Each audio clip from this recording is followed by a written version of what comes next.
Hello friends, எல்லாத்துக்கும் அஸ்ஸலாமு அலைக்கும். இன்றைக்கி நம்ம வீடியோவில் என்ன பார்க்க போகிறோன்னு பார்த்தீங்கன்னா, கடுகுல கொஞ்சமாக ஷாம்பு போட்டு பாருங்கள், வீடே வாசம் மணமாக இருக்கும். அது என்னங்கிறது இந்த வீடியோவில் பார்க்கலாங்க. அது மட்டும் இல்லாமல் நம்ம யூடியூப் வீடியோ எடுக்கவும் சரி, ஒரு சின்னதாக ஒரு செல்ஃபி எடுக்கவும் சரி, நமக்கு என்ன வேணும்னா செல்ஃபி ஸ்டிக்கோ ஒரு ட்ரைபோர்டோ வேணும் இல்லையா? ஸோ அது எதுவுமே இல்லாமல் வீட்டில் இருக்க பொருளை வச்சு சூப்பராக செல்ஃபி ஸ்டிக் எப்படி செய்யலாங்கிறது இந்த டிப்ஸில் பார்க்கலாங்க. இப்போ தான் நம்ம வீடியோவை முத பார்க்குறதுனா சேனலை மறக்காமல் சப்ஸ்கிரைப் பண்ணிக்கோங்க. இப்போ வாங்க நம்ம வீடியோக்குள்ளே போகலாம். இப்போ நம்ம பார்க்கக்கூடிய மொதல் டிப்ஸ் என்னன்னு பார்த்தீங்கன்னா, நம்ம அடுப்பில் ரைஸ் போட்டுட்டு அப்படியே மறந்துட்டு அடுத்த வேலையை பார்ப்போம் பார்த்தீங்களா? அப்படி பார்க்கும்போது பார்த்தீங்கன்னா, ஒரு சில சமயங்களில் இந்த சோறு ஃபுல்லாக பொங்கி கீழே ஊற்றி போயிடும்.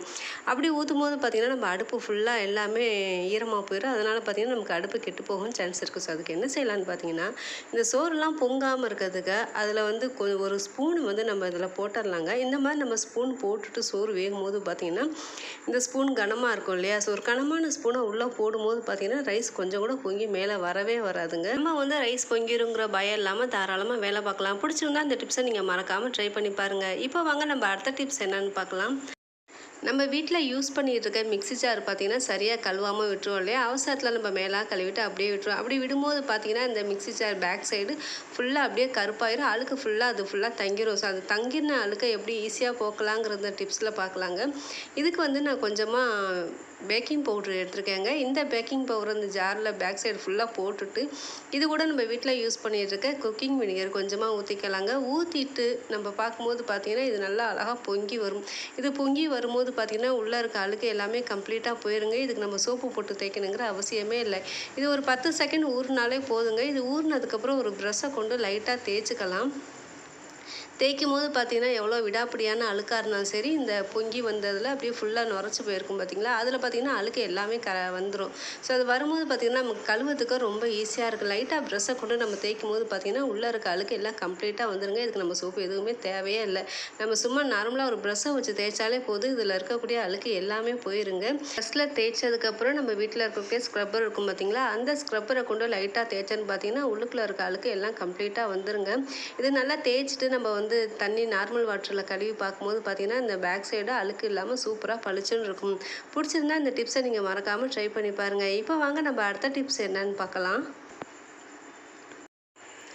நம்ம யூடியூபுக்கு வீடியோ எடுக்கிறதா இருந்தாலும் சரி, அல்லது ஒரு செல்ஃபி எடுக்கிறதாலும் சரி, ஸ்டிக்கு வேணும், இல்லாட்டி ஒரு ட்ரைபோர்டு வேணும் இல்லையா? ஸோ அது ரெண்டுமே இல்லாமல் எப்படி வீட்டில் இருக்கிறத கொண்டே நம்ம செல்ஃபி எடுக்கலாங்கிறத அந்த வீடியோவில் பார்க்கலாங்க. இதுக்கு வந்து ஒரு தோசை கரண்டி தான் எடுத்திருக்கேன். இந்த தோசை கரண்டியில் ஃபோனை நடுவில் வச்சுட்டு 2 சைடு வந்து நம்ம லப்பர் பேண்டு போட்டுக்கலாங்க. இந்த மாதிரி போடும்போது பார்த்திங்கன்னா, நம்ம கொஞ்சம் கிரிஃபாக இருக்கும். இந்த கரண்டியில் ஃபோனு வலிக்கிட்டு விழுந்துரும் அப்படின்னு ஒரு பயம் இருந்துச்சுன்னா, நீங்கள் வந்து ஒன்று எடுத்துக்கோங்க. அந்த குச்சியை வந்து 2ஆக உடச்சிட்டு, இந்த நம்ம பேக் சைடு நம்ம லப்பர் பேண்ட் போட்டிருக்கோம் இல்லையா, கரண்டிக்கு பின்னாடி அந்த சைடு வந்து இதை நம்ம மாட்டி விட்டுக்கிட்டோன்னு பார்த்தீங்கன்னா, இந்த தோசை கரண்டிக்கும் இந்த குச்சிக்கும் நல்லா ஸ்டிஃபாக நிற்கும். நமக்கு செல்ஃபி எடுக்க பார்த்தீங்கன்னா, நம்ம இதுக்கு கரண்டி சூப்பராக ஒர்க் அவுட் ஆகுங்க. இதுக்காக நம்ம செல்ஃபி ஸ்டிக் வாங்கணுங்கிற அவசியமே இல்லை. நம்ம வீட்டில் ஒரு தோசை கரண்டி இருந்தால் கூட போதுங்க, அழகாக செல்ஃபி ஸ்டிக் ரெடி பண்ணிடலாம். இது வந்து நம்ம ட்ரைபோர்டு மட்டும் யூஸ் பண்ணிக்கலாம். ஆனால் இதை யாராச்சும் ஒருத்தர் பிடிச்சங்கனுங்க. இந்த ஸ்டிக் பார்த்தீங்கன்னா, நம்ம வந்து அவசரத்துக்கு யூஸ் பண்ணிக்கலாம். நம்ம கையில் செல்ஃபி ஸ்டிக் இல்லாத பட்சத்தில் இந்த மாதிரி கரண்டி எடுத்து நம்ம 2 லப்பர் பேண்டு போட்டு சூப்பராக யூஸ் பண்ணிக்கலாம். பிடிச்சிருந்தா இந்த டிப்ஸை நீங்கள் மறக்காமல் ட்ரை பண்ணி பாருங்கள். இப்போ வாங்க நம்ம அடுத்த டிப்ஸ் என்னன்னு பார்க்கலாம். இந்த டிப்ஸுக்கு பார்த்தீங்கன்னா, சின்னதாக ஒரு பாக்ஸ் எடுத்துருக்கேங்க. இந்த பாக்ஸில் ஒரு பிடிச்சோடி வந்து கடுகு போட்டுக்கலாம். இது கூட வந்து 1/2 ஸ்பூன் வந்து பேக்கிங் பவுடர் சேர்த்துக்கலாம். சேர்த்துட்டு இதை ரெண்டையுமே நல்லா மிக்ஸ் பண்ணிக்கலாங்க. இந்த கடுகு நீங்கள் முழுசாக போடாமல் லைட்டாக 2ஆக உடச்சிட்டு போட்டிங்கன்னு பார்த்தீங்கன்னா, இன்னும் வாசம் சூப்பராக இருக்கும்.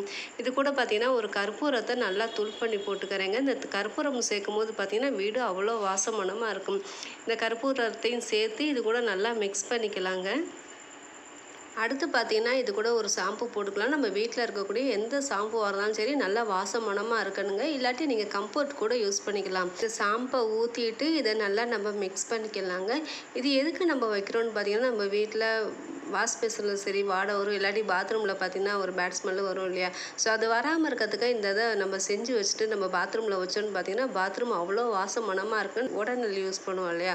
ஸோ அதுக்கு பதிலாக இந்த மாதிரி செஞ்சு நம்ம யூஸ் பண்ணோன்னு பார்த்திங்கன்னா, இந்த கற்பூர வாசத்துக்கும் இந்த ஷாம்பு வாசத்துக்கும் அவ்வளோ மணமாக இருக்குங்க. நம்ம வந்து இதுக்கு பேக்கிங் பவுடர் சேர்த்துருக்கோம் இல்லையா? ஸோ பேக்கிங் பவுடர் சேர்த்துருக்கனால கற்பூரம் ஷாம்போட வாசத்தை பார்த்திங்கன்னா அழகாக இதை தக்க வச்சுக்கும். இனிமேல் நம்ம உடனே வாங்கணுங்கிற அவசியமே இல்லை. நம்ம வீட்டில் இருக்கக்கூடிய பொருட்களை வச்சு சூப்பராக செஞ்சிடலாம். இந்த பாக்ஸில் போட்டுட்டு நம்ம மேலே வந்து லைட்டாக ஹோல் போட்டுக்கலாங்க. எதுக்கு இந்த ஹோல் போடுறோன்னு பார்த்தீங்கன்னா, உள்ளே இருக்க பொருட்களோட வாசம் வெளியில் வர்றதுக்காக நம்ம வந்து ஹோல் போட்டுக்குவோம். ஸோ போட்டுட்டு நம்ம பாத்ரூமில் வந்து இதை மாட்டி வச்சுக்கலாங்க. இந்த மாதிரி பாக்ஸ் இல்லாட்டி நம்ம வீட்டில் இருக்கக்கூடிய ஸ்வீட் பாக்ஸ் இருக்கும் பார்த்தீங்கன்னா, அந்த ஸ்வீட் பாக்ஸில் குட்டியான பாக்ஸில் போட்டு வச்சுட்டு நம்ம பாத்ரூமில் வச்சுக்கலாம். கிச்சனில் வச்சுக்கும் போது பார்த்திங்கன்னா நமக்கு அவ்வளோ வாசம் மணமாக இருக்குங்க. உள்ளே வரும்போதே பார்த்திங்கன்னா இந்த ஷாம்பு வாசத்துக்கும் கற்பூர வாசத்துக்கும் அவ்வளோ சூப்பராக இருக்கும். பிடிச்சிருந்தா ட்ரை பண்ணி பாருங்கள். இப்போ அடுத்த டிப்ஸ் என்னன்னு பார்க்கலாம். நம்ம சேஃப்டி பின்லாம் எங்கேயாச்சும் வச்சுட்டா தேடுவோம் இல்லையா? நம்ம சாரிக்கு போடுவோம் சரி, சால் குத்தும் போது சரி, நம்ம சேஃப்டி பின்னை ரொம்பவே தேடி இருப்போம் சார். தேடாமல் இருக்கிறதுக்கு என்ன செய்யலாம் பார்த்திங்கன்னா, நம்ம யூஸ் பண்ணக்கூடிய பீரோவில் ஒரு மேக்னெட் வச்சுக்கலாங்க. அதில் வந்து நம்ம சேஃப்டி பின் வச்சுட்டோன்னு பார்த்திங்கன்னா எங்கேயுமே தொலைஞ்சு போகாது. இனிமேல் நமக்கு சேஃப்டி பின் தேடணுங்கிற தேவையும் இல்லை. நம்ம பீரோலே ஒரு மேக்னெட்டை வச்சுட்டோன்னு பார்த்திங்கன்னா நம்ம சேஃப்டி பின் பத்திரமா சேஃபாக இருக்கும். பிடிச்சிருந்தா அந்த டிப்ஸை நீங்கள் மறக்காமல் ட்ரை பண்ணி பாருங்கள். இப்போ வாங்க நம்ம அடுத்த டிப்ஸ் என்னன்னு பார்க்கலாம். நம்ம ஃபேன்சி சாரியோ பட்டு சாரியோ கட்டும் போது அதிகமாக மடிப்பு எடுத்து நம்ம வந்து பின் குத்துவோம். அப்படி குத்தும் போது பார்த்திங்கன்னா இந்த சேஃப்டி பின்னு நமக்கு வந்து சரியாகவே குத்தாது. அது மட்டும் இல்லாமல் இந்த சேஃப்டி பின் குத்தும் போது பார்த்திங்கன்னா அந்த நூலெல்லாம் அந்த சாரியிலேருந்து பிசுறாக வர ஆரம்பிச்சிடும் இல்லையா? ஸோ அது வராமல் இருக்க நம்ம என்ன செய்யலாம்னு பார்த்திங்கன்னா, நம்ம வீட்டில் இருக்கக்கூடிய சோப்பு ஒன்று எடுத்துக்கலாங்க. அந்த சோப்பில் வந்து இந்த சேஃப்டி பின்னை நிறையா தடவை குத்தி எடுத்துக்கலாம். இந்த மாதிரி நம்ம குத்தும் போது பார்த்திங்கன்னா இந்த பின்னு நல்லாவே ஷைனிங் ஆகுங்க. அதுக்கப்புறம் நம்ம பின் குத்தும் போது பார்த்திங்கன்னா இந்த சேஃப்டி பின்னு அழகாக ஷைனிங்காக உள்ளே போகும். இனிமேல் நமக்கு பின் குத்தும் போது பிசுறு தட்டினாலோ சரியாக அந்த சேஃப்டி பின் ஒர்க் ஆகாதனாலும் நம்ம வந்து சோப்பில் அழகாக அப்படி குத்தி விட்டோன்னு பார்த்தீங்கன்னா சேஃப்டி பின்னு நல்லா ஷைனிங்காக சூப்பராக இருக்கும். பிடிச்சிருந்தா அந்த டிப்ஸை நீங்கள் மறக்காமல் ட்ரை பண்ணி பாருங்கள். இப்போ வாங்க அடுத்த டிப்ஸ் என்னன்னு பார்க்கலாம். நம்ம வந்து ஊதுபத்தியெல்லாம் அதிகமாக வாங்கி வச்சுருப்போம் இல்லையா? அந்த மாதிரி வாங்கி வச்சுருக்கும் போது பார்த்திங்கன்னா இப்படி ஓப்பனில் இருக்கும்போது இந்த ஊதுபத்தியில் இருக்கக்கூடிய வாசம் எல்லாமே போயிடும். நம்ம பற்ற வைக்கும் போதும் சரி இது வாசம் எதுவுமே இருக்காது. இந்த மாதிரி ஊதுபத்தி பார்த்திங்கன்னா இப்போ கொசுவர்த்திக்கும் கொடுத்துருக்காங்க. ஸோ நம்ம இது பார்த்திங்கன்னா அதிகமாக வாங்கி வச்சுருப்போம் இல்லையா? ஸோ இந்த ஊதுபத்தி எல்லாத்தையும் நம்ம எப்படி சேஃப்டியாக வச்சுக்கலாங்கிற அந்த டிப்ஸில் பார்க்கலாங்க. இதுக்கு வந்து ஒரு வாட்டர் பாட்டில் எடுத்திருக்கேன்.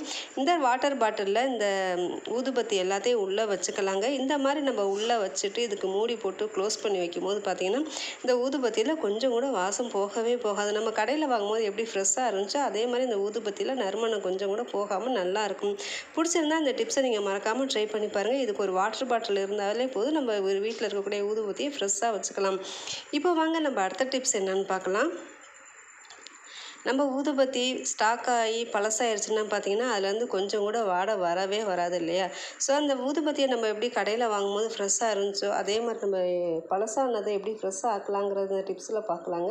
இதுக்கு பார்த்திங்கன்னா கொஞ்சமாக ரோஸ் வாட்டர் எடுத்திருக்கேன். இந்த ரோஸ் வாட்டரில் இந்த ஊதுபத்தியில் வந்து நம்ம கொஞ்சம் ஊற்றி விட்டுக்கலாங்க.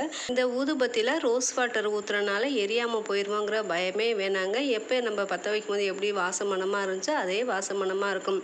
இப்போ பார்த்திங்கன்னா நம்ம ரோஸ் வாட்டர் ஊற்றிருக்கோம் இல்லையா? ஸோ நம்ம இதை விட பார்த்திங்கன்னா நம்ம வாங்கி இருக்கும் போது எப்படி வாசமாக இருந்துச்சோ அதை விட டபுள் மடங்கு வாசமனமாக இருக்குங்க. இந்த ரோஸ் வாட்டர் வாசமும் சூப்பராக இருக்கும்.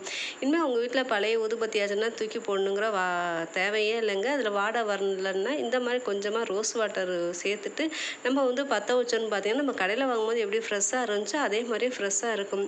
பிடிச்சிருந்தா இந்த டிப்ஸை நீங்கள் மறக்காமல் ட்ரை பண்ணி பாருங்கள். இப்போ வாங்க நம்ம அடுத்த டிப்ஸ் என்னன்னு பார்க்கலாம். இந்த டிப்ஸுக்கு ஒரு டிஷ்யூ பேப்பர் எடுத்துக்கலாங்க. இதில் வந்து கொஞ்சமாக அரிசி சேர்த்துக்கலாம். எந்த அரிசியாக இருந்தாலும் சரி இந்த அரிசி வந்து கொஞ்சமாக சேர்த்துக்கலாங்க. சேர்த்துட்டு இதை ஒரு பாக்கெட் மட்டும் மடித்து எடுத்துக்கலாம். மடிச்சுட்டு இந்த டிஷ்யூ பேப்பரில் பார்த்திங்கன்னா நம்ம வந்து ஹோல் போட்டுக்கலாம். இது எதுக்கு நம்ம செய்கிறோன்னு பார்த்திங்கன்னா இந்த மழை காலங்கள்லாம் வந்துட்டாலே இந்த உப்புகள்லாம் பார்த்திங்கன்னா கொஞ்சமாக அதில் தண்ணி விட்டு போயிடும் இல்லையா? ஸோ நமக்கு உப்பு யூஸ் பண்ணவும் ஒரு மாதிரியாக இருக்கும். உப்பு ட்ரையாக இல்லாமல் தண்ணி விட்ட மாதிரி இருக்கும். ஸோ அதுக்கு வந்து இந்த மாதிரி அரிசி பொட்டனை மட்டும் போட்டு நம்ம அந்த உப்புக்குள்ளே வச்சோன்னு பார்த்திங்கன்னா இந்த உப்பில் கொஞ்சம் கூட நீர் வரவே வராதுங்க. நம்ம கடையில் வாங்கும்போது எப்படி ஃப்ரெஷ்ஷாக இருந்துச்சோ அதே மாதிரியே பார்த்திங்கன்னா அந்த உப்பு பார்த்திங்கன்னா நல்லா உதிரியாக இருக்குது. அதில் இருக்க தண்ணி எல்லாமே இந்த அரிசியும் டிஷ்யூ பேப்பர் உறிஞ்சிடும். பிடிச்சிருந்தா இந்த டிப்ஸை நீங்கள் மறக்காமல் ட்ரை பண்ணி பாருங்கள். இவ்வளவு நேரம் என் வீடியோவை பொறுமையாக பார்த்தவங்க எல்லாத்துக்கும் ரொம்ப ரொம்ப தேங்க்ஸ். தேங்க்யூ ஃபார் வாட்சிங். அஸ்ஸலாமு அலைக்கும்.